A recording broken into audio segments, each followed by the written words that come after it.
Welcome back to 11 Alive News here. It is now 4:30. Today, U.S. Senator Jon Ossoff announcing electric car maker Rivian reached a deal with the Department of Energy. That's right. This loan will allow Rivian to resume construction on its manufacturing plant in Morgan County. That work was put on pause earlier this year, and our Joe Ripley is here to break down this deal and what it means for construction. That's right. Despite the setback, Rivian now expects to be able to roll vehicles off its assembly line by 2028, and it's all due to a federal lifeline and a commitment to see its Georgia plant built. The Rivian manufacturing plant in Morgan and Walton County promised 7,500 jobs, hundreds of thousands of new vehicles, and billions in investment.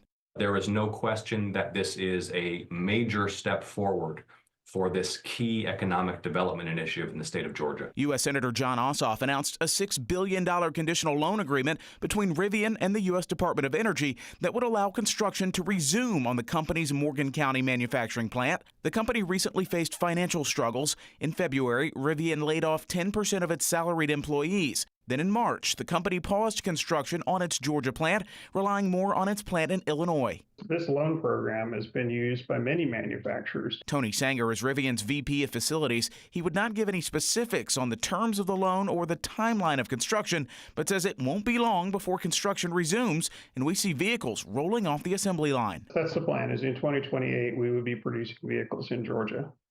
Before that, I still have to build the facility. We have to train all those employees. Governor Brian Kemp called Rivian's move to Georgia one of the single largest economic development projects in state history. Georgia lured the plant with $1.5 billion in tax breaks. And with all that investment, Senator Ossoff says this federal loan, along with other incentives, helped save billions of dollars and thousands of jobs. There was a real risk that the billions of dollars of state funds that had been committed and the hundreds of millions that had already been spent might have been wasted or lost had construction not restarted. Sanger says Georgia's connectivity to the interstate highway system, rail lines, and access to both power and water all drew Rivian here to Georgia. Rivian is just one of several automakers and battery plants to move here to the Peach State over the last few years.